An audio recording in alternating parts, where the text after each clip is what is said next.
Nagbabala ka ba na magbenta ng iyong mga kambing sa Padre Garcia? Pwes, ang video na ito ay para sa iyo. Share namin sa inyo kung paano maging worthwhile at uuwing masaya sa first time ninyong experience sa Padre Garcia. Dito na kami sa Padre Garcia, kakain muna kami. Una mong gawin, magpakabusog para makabenta ka man o hindi. At least, busog ka. Bago ka pumasok sa Padre Garcia, ay dapat alam mo kung hanggang saan lang ang presyo mo. At firm ka dapat dito. Firm pati ang pagkakahawak mo sa iyong mga kambing dahil baka bigla itong mawala. At firm ka rin na kahit ipagpilitan sa iyong kamay ang bayad, pero hindi ito ang presyo mo, ay huwag mong tatanggapin.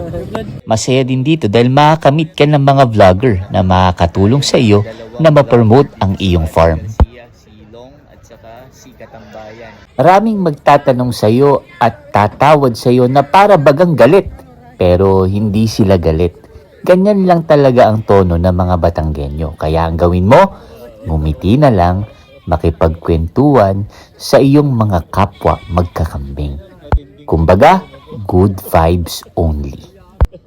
Ngayon, kung sa dami ng magtatanong sa iyo at hindi talaga obra ang presyong binibigay sa iyo, dapat matibay ang dibdib mo na sabihin na iuuwi ko na lang ang aking mga alaga.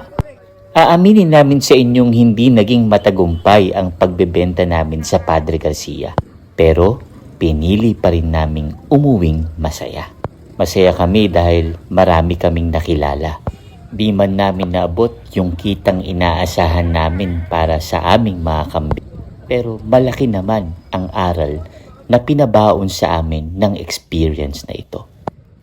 Na-challenge ang aming team na pagandahin palalo ang lahi ng aming mga kambing.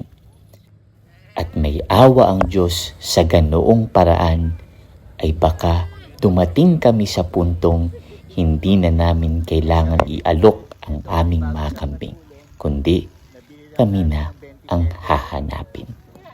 Masaya kami dahil binigyan kami ng panibagong motibasyon para pag-igihin ang aming goat farm. At masaya kami dahil nadagdagan na naman ang aming pamilya. Please welcome Barat. Adios, malaki pa kayo